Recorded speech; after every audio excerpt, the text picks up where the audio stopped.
on veut parler des façons de faire pour perdre du poids, que ça soit efficace ou non. Des fois, il y a des techniques qui vont être plus efficaces sur certaines personnes, d'autres techniques qui vont être moins efficaces. La même technique peut être moins efficace sur toi. Sûrement que vous connaissez tout quelqu'un qui a réussi à perdre du poids d'une façon, puis que vous l'avez essayé, puis vous dites, moi, ça marche pas. Je pense que je suis un extraterrestre parce que peu importe ce que j'essaye, moi, ça marche pas sur moi. Donc, il y a vraiment des façons qui vont fonctionner sur certaines personnes, puis des façons que ça va être la pire erreur au monde. Puis, il y a des façons que peu importe qui le font, ça fonctionnera pas. OK? Quand je vous dis ça, je vous explique ce que je veux dire. Par exemple, imaginez, dites-moi si vous aimez manger de la viande. Je veux savoir, ceux qui sont en live avec moi, est-ce que vous aimez manger de la viande? Donc, allô, Joanne, content de te voir aussi. Je veux connaître un peu vos habitudes alimentaires. Est-ce que le carnivore, la viande, occupe une place dans votre alimentation? Parce que vous allez voir que je vais m'en aller vers vraiment. Oui, oui, oui. OK. La viande, on aime ça. OK? Peu importe c'est quoi le type de viande, OK? En fait, un végétarien fait le choix volontairement de ne pas manger de viande. Puis, ça y convient. Moi, manger de la viande, c'est comme essentiel. Donc, le végétarisme ne m'intéresse pas. Ce n'est pas quelque chose que je vais aller vers. Donc, quelqu'un qui dit, moi, je m'alimente bien. OK, on a beaucoup de oui. Allô, Michel? Allô, Lise? Contente de te voir. Sylvain. Donc, c'est vraiment ça. En fait, quand on est carnivore, qu'on aime la viande, si tu t'en vas vers du végétarisme, même si tu t'alimentes le mieux possible avec le type végétarien, on s'entend que tu ne t'offres pas parce que tu vas finir par craver de viande et tu vas abandonner. Okay? Tu vas tout simplement tout lâcher. Il y a des gens qui fonctionnent très bien qu'avec le végétarisme. Moi, je sais que ce n'est pas mon cas. Okay? Donc, c'est vraiment propre à chacun et c'est dans cette optique-là, toujours, toujours, toujours, que vous devez choisir comment vous allez perdre du poids. Si vous dites, OK, moi, j'ai envie de perdre du poids, qui a fait les shakes? Ça aussi, faites-moi des 1. Ceux qui ont fait les shakes, qui ont testé, de dire, OK, ben, je prends un shake le matin, je dîne, je soupe, ou il y a une nouvelle mode, là, ces temps-ci, c'est un shake le matin, un shake le midi et on mange le soir. Donc, faites-moi des 1 si vous avez déjà testé. On a beaucoup de carnivores dans la place. Allô, Sabrina? Allô, Louis? Donc, faites-moi des 1. Je veux savoir, est-ce que vous avez déjà testé les fameux shakes? Parce qu'on va se le dire, ça a un côté pratique. Hein? On ne prend pas de temps, on met ça dans le blender ou tout simplement un petit shaker, on shake ça. On a notre repas qu'on consomme. OK, on a des 1, on a des 1, excellent. Fait que les shakes, oui, on va avoir des résultats. C'est sûr, OK? Maintenant, la question à se poser, est-ce que le shake, je suis capable de le maintenir jusqu'à la fin de mes jours? Est-ce que je veux dîner et déjeuner à tous les jours pour le restant de ma vie avec un shake? Si la réponse est oui, c'est une méthode excellente pour vous. Si la méthode est non, passez à côté. OK? Des fois, c'est qu'on essaie puis je parle par expérience, des fois, on essaie de détourner le problème en se disant, bon, ben, si je donne 150 par mois pour avoir mes shakes, mes pilules, que je me casse plus la tête avec mon alimentation, parce que ça devient simple. Là, on s'entend, on prend un shake, tout est réglé on essaie de se déresponsabiliser par rapport à ben, j'ai plus besoin de m'occuper de ça parce que je trouve ça compliqué. En fait, c'est vraiment pour simplifier les choses. Et en plus, je vais perdre du poids. Ben, crime, c'est A1. Mais après coup, quand on recommence à manger, qu'est-ce qui se passe? C'est l'effet yo-yo. OK? Ça veut dire que aussitôt que tu vas recommencer à prendre de la nourriture que tu vas manger, ton corps va faire hey, ça fait des mois que je suis en restriction extrême au niveau de mes calories.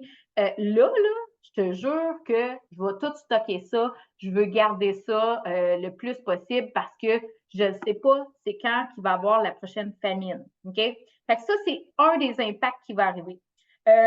Au niveau de quand vous prenez du poids, OK? Là, je donne un exemple qui est les shakes, mais sachez que tous les diètes, régimes, OK? En passant, quand on appelle ça une diète ou un régime, on sait que c'est quelque chose qu'on n'est pas capable de maintenir sur le long terme. Donc, il devrait avoir un warning qui s'allume que c'est peut-être pas la bonne option. Mais aussitôt que vous commencez de faire une perte de poids et que vous reprenez le poids après coup, on appelle ça l'effet yo-yo. Qu'est-ce qui se passe? Vous avez des cellules adipeuses sur votre corps. OK? Il y a des gens, selon votre morphotype, ça d'ailleurs, je vais faire un live là-dessus à un moment donné, mais il y a des morphotypes ectomorphes qui s'appellent, souvent on dit, ces gens-là, ils ont la peau les os. OK? Ils n'ont pas de gras. C'est des gens minces, maigres, qui veulent souvent prendre du poids. OK? Ectomorphes. Endomorphes, c'est des gens qui ont plus de cellules adipeuses que l'ectomorphe. OK? Imaginez l'ectomorphe qui a 50, là je dis un chiffre à peu près, 50 cellules adipeuses. L'endomorphe va en avoir 100. OK? Moi, je suis du type endomorphe, ce qui veut dire que si j'exagère, ça ne sera pas long que je vais prendre du poids. OK? Ça, c'est endomorphe. Ectomorphe, il a beau manger n'importe quoi, il ne prend pas de lait. OK? Et il y a le mésomorphe. Le mésomorphe, c'est le meilleur métabolisme des trois. OK? Mésomorphe va avoir tendance à construire de la masse musculaire facilement. Souvent, c'est des gens que tu fais comme, OK, ils ne s'entraînent pas, ils mangent moyen, puis Colin, il y a une caramite, là. Tu sais, il y a la sangle abdominale bien apparente. Tu sais, il y a des muscles qui sont là de façon... il ne fait rien pour les avoir. Là. Il ne travaille pas aussi fort que les deux autres types de métabolisme, des morphotypes. Fait que ça, c'est vraiment le mésomorphe le plus gâté de la gang. OK? On est toujours un type, mais le type peut changer avec les années. OK? Donc, il y a une génétique, nos grands-parents, nos parents, s'il y avait un type endomorphe, ben, on va avoir hérité un peu de ce morphotype-là. Est-ce que tu es pogné avec ça à vie? Ben non, ça change. Puis, tu peux le changer de la mauvaise façon ou de la bonne façon. Okay? Si tu t'alimentes bien, que tu donnes les bonnes choses à ton corps, que tu optimises ton métabolisme, tu peux devenir plus type mésomorphe si tu es endomorphe. Okay? Tu ne peux pas devenir ectomorphe si tu es mésomorphe, si tu es endomorphe. Okay? Si tu as un métabolisme qui est plus lent, autrement dit, tu ne seras jamais quelqu'un de maigre, la peau que les os. Okay? C'est sûr et certain, mais tu peux vraiment optimiser ton métabolisme, tu peux le changer. Quand on fait une perte de poids et qu'on reprend ce qui se passe dans notre corps, cellules adipeuses, imaginez, mettons qu'on a 100, OK? Et là, on perd du poids. Donc là, ça fonctionne super bien. Quand on a tout perdu notre poids, là, quand on rengraisse, OK? Qu'est-ce qui arrive quand on engraisse? C'est que nos cellules adipeuses sont toujours pleines à 50 Quand je dis cellules adipeuses, là, pensez toujours gras, OK? C'est notre gras corporel. Imaginez que le 50 quand on prend du poids, naturellement, il vient augmenter. Okay? Il vient augmenter un petit peu plus que le 50 donc il peut se rendre à du 75, 80. Et là, à un moment donné, la cellule adipeuse a dit là, moi, je suis supposée d'être à 50 c'est ça son taux qui est supposé d'être. Si elle est plus haute que le 50 c'est que là, elle va dire OK, ben moi, je me divise en deux. Fait que là, tu viens de doubler tes cellules adipeuses. Et c'est ça, des fois, avec les années, on dit le corps change. On dirait que je suis, tu sais, mon gras est différent. Tu sais, on entend ça des fois, mon gras s'est transformé, on dirait. Oui, parce que ta cellule qui était toute seule, qui était pas mal pleine, elle a fait OK, ben je me divise en deux. Donc, au lieu d'avoir 100 cellules adipeuses, on est rendu à 200. Mais là, 200, OK, ta cellule qui était à 80 qui se sépare est rendue à 40 dans chacune des cellules. Elle vise à être toujours à 50 Fait qu'elle va augmenter à 50 elle va t'appeler à manger parce qu'elle n'est pas pleine à 50 elle va te dire la gréline, qui est l'hormone de la faim, va te dire hey, il faudrait que tu manges parce que là, tu es à 40 dans tes cellules adipeuses, il faut être plus haut que ça. Donc, naturellement, tu vas prendre du poids, même si tu ne veux pas, même si tu fais plein d'efforts, ton effet yo-yo va te ramener à ton poids d'avant et peut-être plus. Okay? C'est ça des fois qu'on entend, j'ai perdu 40 livres, mais j'en ai repris 60. Ça, c'est vraiment la division des cellules adipeuses qui fait qu'on a tendance à shifter vite au niveau du poids. Donc, je veux voir des cas si vous avez appris quelque chose par rapport au niveau des cellules adipeuses. Est-ce que c'est quelque chose que vous connaissiez par rapport à ça? Parce que oui, qu'est-ce qu'on fait à notre corps quand on s'alimente, notre mode de vie? Tu sais, des fois, on dit, ouais, je veux protéger ma santé, je veux être en santé longtemps, mais au-delà de la santé, il y a vraiment vos actions que vous faites quand vous n'êtes pas trop sûr ou que vous alliez un petit peu avec le flow de ben, j'ai entendu ça sur Internet, je vais le tester. Oui, j'ai quelqu'un qui vend tel type de protéines, de shake. Je vais le tester parce que ma voisine a fait ça. Elle a perdu un 30 livres, là. Pauline, moi aussi, je veux le perdre. OK? Donc, on se laisse influencer un petit peu par les modes, par qu'est-ce qui se passe. Tu sais, autant les petits sachets de protéines que les shakes. En passant, les shakes, là, je sais que c'est pratique, je sais que c'est quelque chose qui est très, très à la mode présentement, mais à chaque fois que vous prenez un shake, vous venez débalancer votre système hormonal. OK? Un shake ne devrait jamais remplacer un repas. OK? Quand on prend un shake pour remplacer un repas, ça devrait être toujours sous forme de je n'avais pas trop le temps, j'étais sur la route, ça n'arrive pas souvent, mais oui, je vais favoriser un shake plutôt que de ne pas manger parce que ton corps a besoin d'avoir une énergie constante. Okay? Moi, je favorise beaucoup 3 repas par jour. Par contre, ton shake, si tu le prends de façon régulière, quotidienne, que c'est quelque chose que tu as intégré dans ton alimentation, pensez toujours, revenez toujours à la base, OK? Parce qu'on a tendance à oublier la base.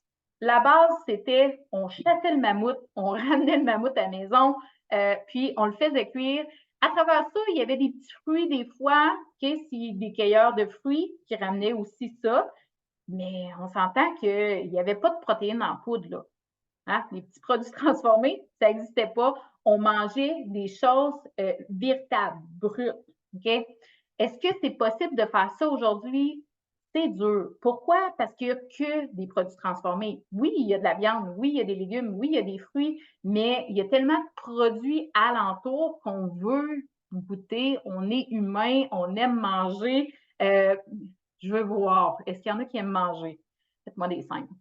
Si vous aimez manger, goûter, si vous êtes un peu épicurien, OK, de vraiment rester sur le brut, vous allez le faire un bout.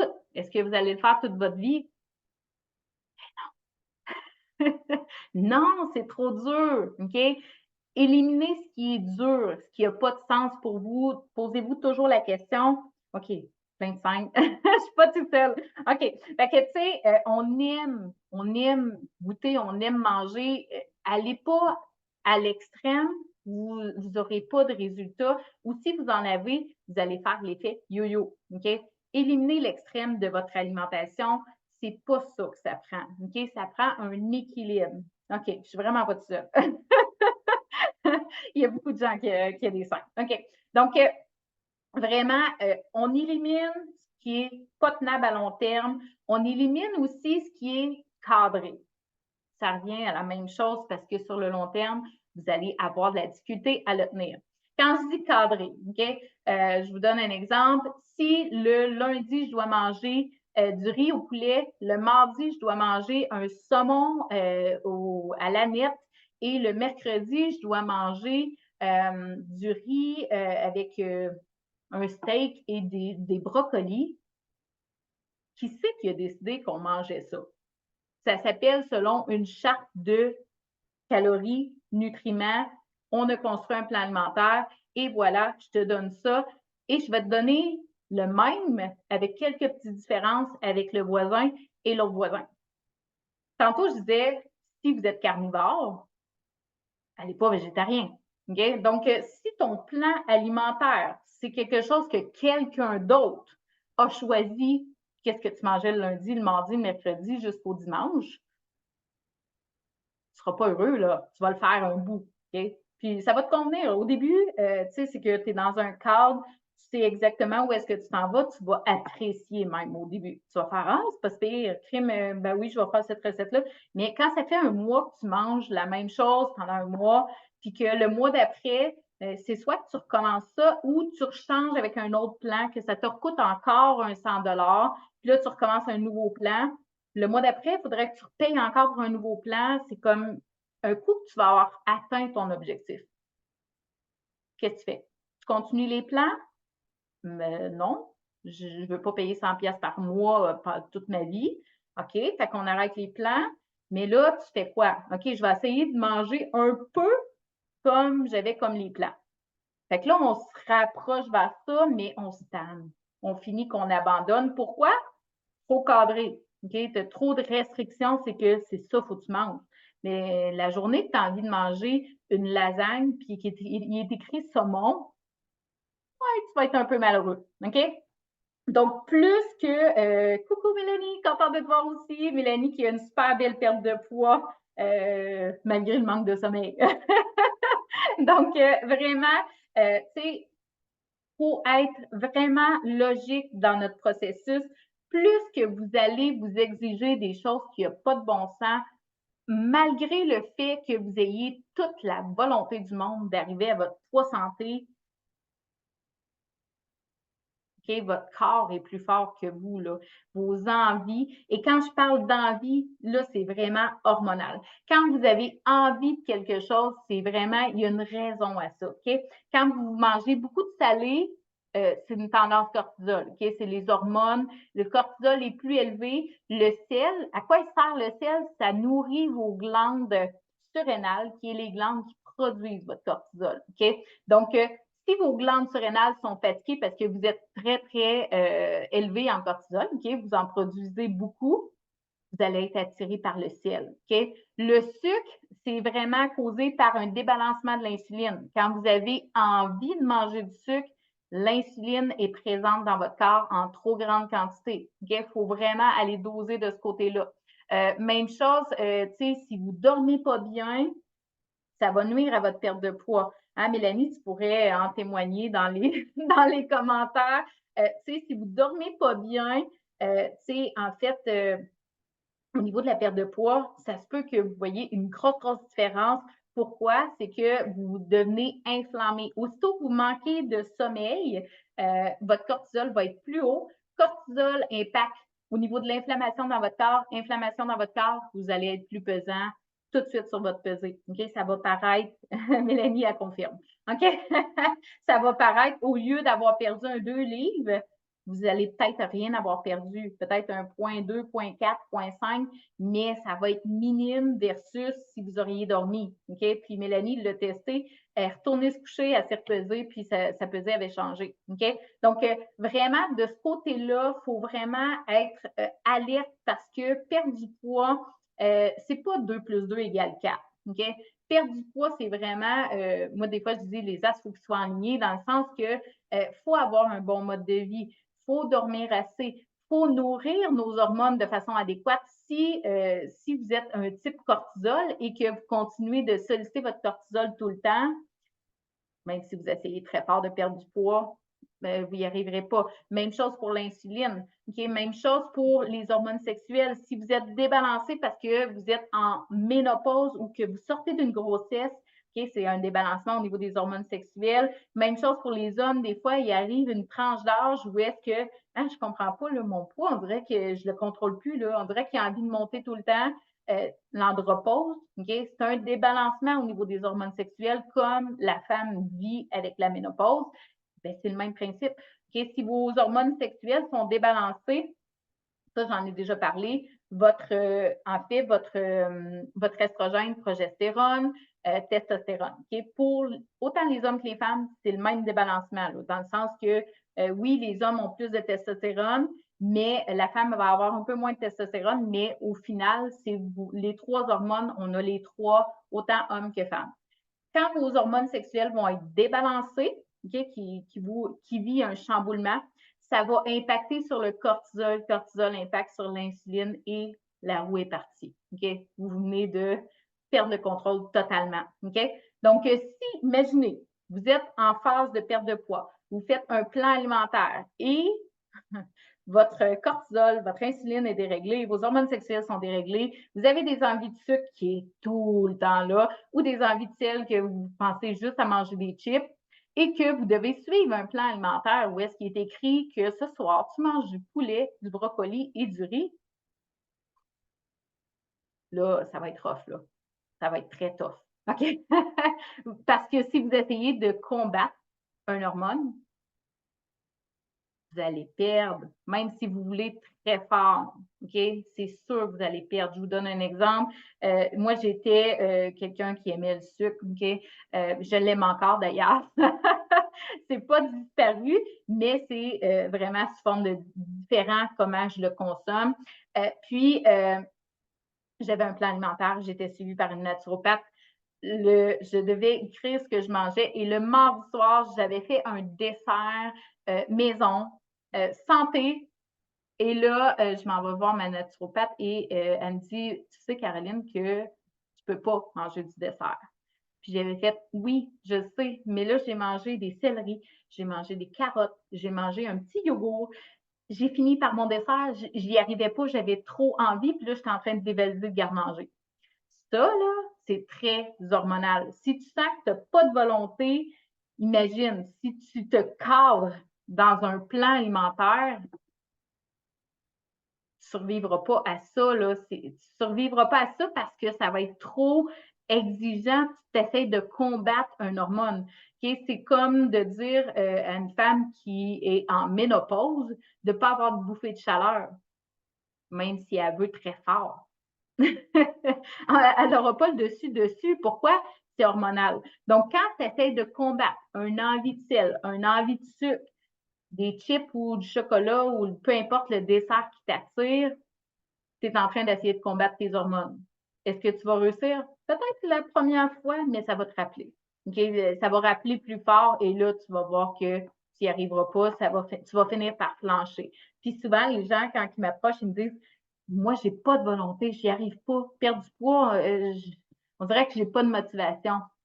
On parle pas de motivation, on parle d'un débalancement. Donc, il faut vraiment aller chercher la source du problème et si on réglerait la source du problème au lieu d'essayer de patcher, OK, avec des shakes, avec une alimentation sous-calorique, alors que ton corps a besoin d'énergie, au contraire, pour activer son métabolisme.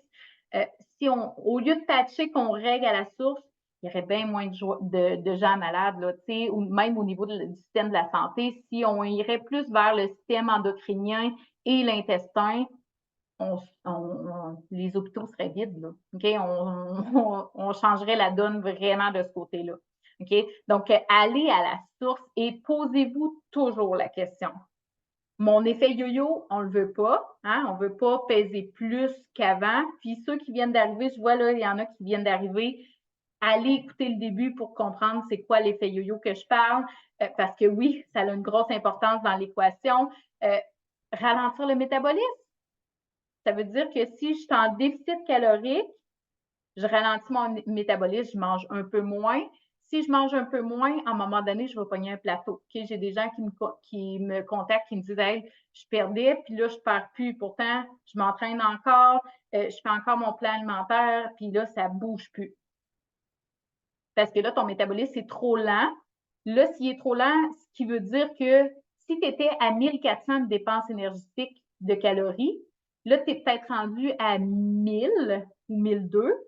Fait que là, ça veut dire qu'il faut que tu coupes encore en dessous de ça. Fait qu'il faut que tu manges encore moins. Puis, dans une couple de mois, il va falloir que tu manges encore moins si tu veux que ça marche encore. OK? Mais là, sur le long terme, est-ce que c'est logique? Absolument pas. OK?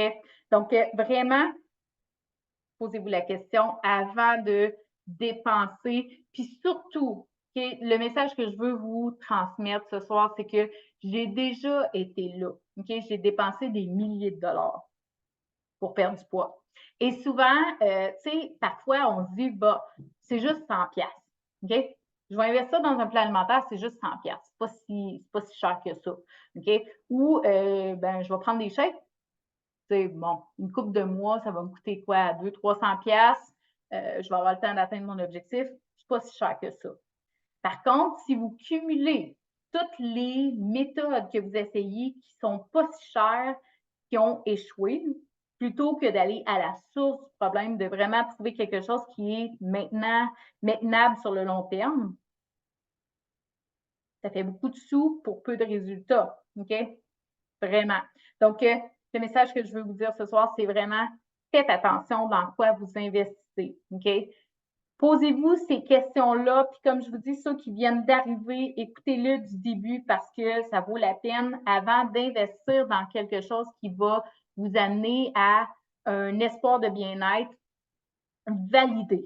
OK? Validez votre achat, validez dans quoi vous investissez parce que moi, tu sais, j'ai des gens que des fois, le métabolisme est extrêmement ralenti, que je dois réactiver.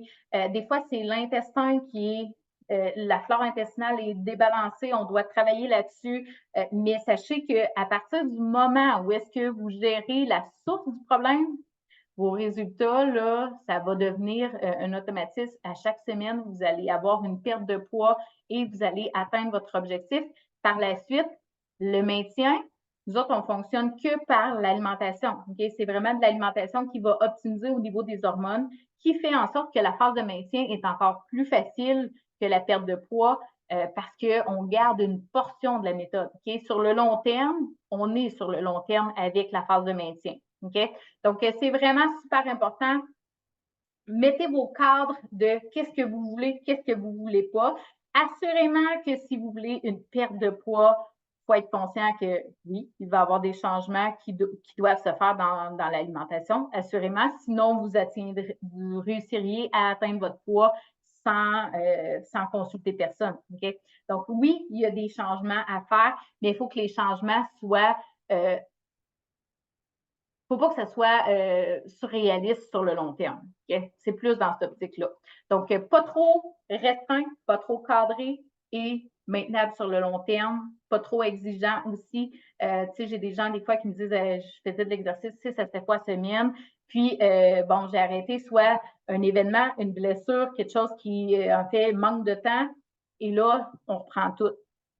Oui, maintenable sur le long terme. Si tu fais de l'entraînement pour perdre du poids, il faut que tu aies une vision que ben, tout le reste de ma vie, je vais m'entraîner. OK? Il faut que ça soit, faut que ça suive le mood. OK? Donc, oui, une prise de poids suite à une chirurgie bariatrique, dans le fond, c'est qu'en fait, avant la chirurgie, il aurait fallu regarder au niveau de ton alimentation pour vraiment optimiser au niveau de ton alimentation pour pas qu'après la chirurgie, qu'on reprenne. Parce qu'en fait, les habitudes, oui, ils ont changé par rapport justement à, ben là, c'est plus petit en termes de quantité, plus des repas petits, plus fréquents, mais au niveau de l'alimentation comme telle, il faut vraiment aller modifier les choses parce que pensez toujours que qu'on faisait avant, qui nous a amené à prendre du poids, va continuer après aussi. Donc, il faut vraiment aller faire la modification au niveau alimentaire aussi.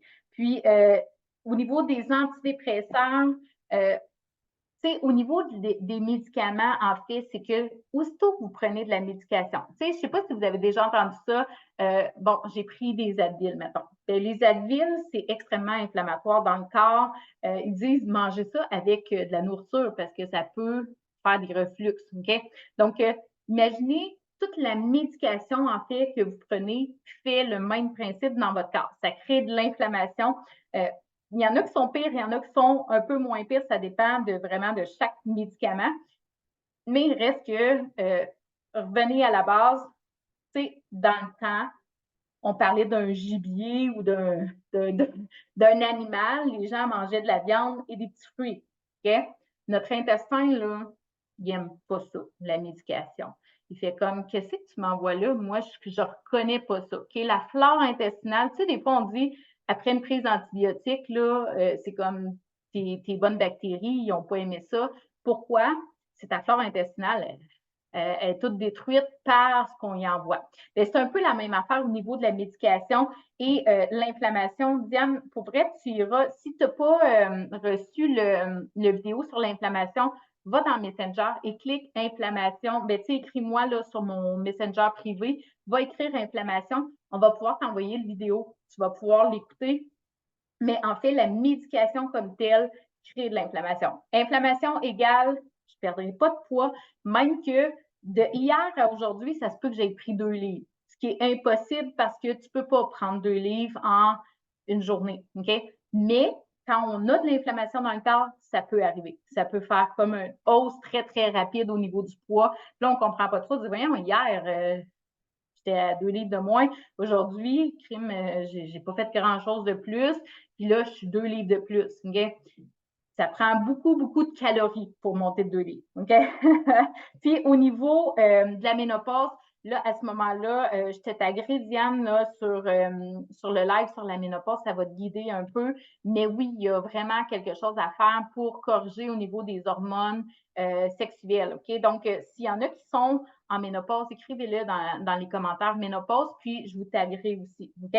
Mais bref, tout ça pour dire que vous devez gérer la source du problème. Si vous étiez à 20 ans, que vous mangiez un peu n'importe quoi, puis que vous ne preniez pas de poids, ce n'est pas une raison qu'à 50, vous preniez du poids.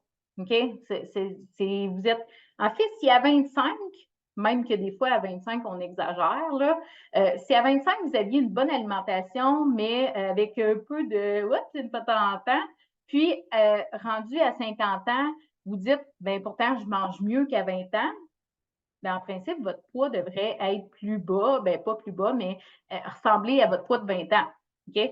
Donc, qu'est-ce qui explique ça? Vous avez le même corps, le même métabolisme, vous êtes la même personne, même système hormonal.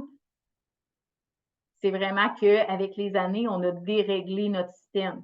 Et là, c'est là qu'on perd le contrôle. On n'a plus la sensation d'avoir le contrôle sur notre poids. Très bientôt, je vais vous partager aussi un témoignage d'une de mes clientes qui, vraiment, c'est ça qu'elle disait là. Au niveau du contrôle de mon poids, ça fait toute la différence. En phase de maintien, de sentir qu'on l'a perdu puis qu'on maîtrise notre poids par la suite, c'est tellement une sensation agréable versus de dire hey, j'ai fait tous les efforts en buvant des shakes, j'arrive à ma phase de maintien, j'ai l'impression que je suis en train de tout reprendre, tous les efforts que j'ai faits, parce qu'on s'entend, il n'y a pas personne qui tripe à boire des shakes, là, on aime mieux manger. Fait que c'est plate de sentir que, oups, ça revire de bord, là, c'est en train, on le sent, là, les culottes commencent à être plus serrées, je la vois, ça balance, versus de dire, hey, j'ai vraiment corrigé mon métabolisme, j'ai corrigé mon système hormonal, et là, j'ai plein d'énergie, je dors bien, j'ai perdu du poids, puis je le maintiens. Parce que la phase de maintien, sachez que c'est le plus important dans votre processus. Perdre du poids, on est capable. On boit des shakes, on fait des jeûnes, il y a plein de façons de perdre du poids. Mais le maintenir, c'est vraiment un autre game. Donc, votre processus doit être vraiment, vraiment centré aussi sur la phase de maintien. Prochaine fois que vous magasinez quelque chose pour perdre du poids, demandez, OK, puis la phase de maintien, ça se passe comment? Vous allez avoir des réponses un peu sur le processus parce que aussitôt que vous allez changer votre méthode, si vous changez complètement, vous allez reprendre. OK? Donc, sur ce, faites-moi des cœurs si vous avez apprécié le sujet. Puis si des fois, il y a des sujets que vous aimeriez que je vous parle, que j'échange avec vous, n'hésitez pas de les écrire dans les commentaires ou tout simplement venir m'écrire en Messenger privé. J'adore ça, vous jaser pour vrai. C'est toujours un plaisir. Fait que venez m'écrire dans le Messenger aussi si vous avez des sujets, des questions que vous aimeriez que je traite. Et en passant, le 30 avril à 20h, j'ai une mini-formation. Ça va être génial, là, pour vrai. C'est vraiment issu de justement l'information que je donne dans le programme Premium, le programme que mes clients profitent en fait pour perdre du poids puis maintenir leur poids. Donc, si le 30 avril, 8h, vous êtes disponible, allez vous inscrire. Dans le haut du groupe, il y a l'événement. Donc, vous pouvez cliquer sur participer. Ça va être sous forme de Zoom où est-ce que, justement, on va tous se rassembler. Vous allez tous pouvoir être dans le Zoom, poser vos questions aussi par rapport à ça. Mais c'est vraiment une formation qui va être disponible en live Je ne le mets pas en rediffusion parce que c'est vraiment du contenu exclusif, donc je ne veux pas que la vidéo circule, mais vraiment, si vous pouvez assister à ça, c'est à ne pas manquer. Et si vous avez des amis aussi qui disent, hey, ça pourrait être bénéfique aussi pour elle ou pour lui, invitez-les dans le groupe pour qu'ils puissent bénéficier aussi de cette mini-formation-là où est-ce que je vais donner plein de contenu. Donc, sur ce, je vous remercie. Merci pour les cœurs. Je vous remercie d'avoir été là. C'est toujours un plaisir d'être avec vous. Et on se revoit mardi prochain à 20h, même heure, même date. Ou presque. Donc, merci beaucoup. Bonne soirée à tous.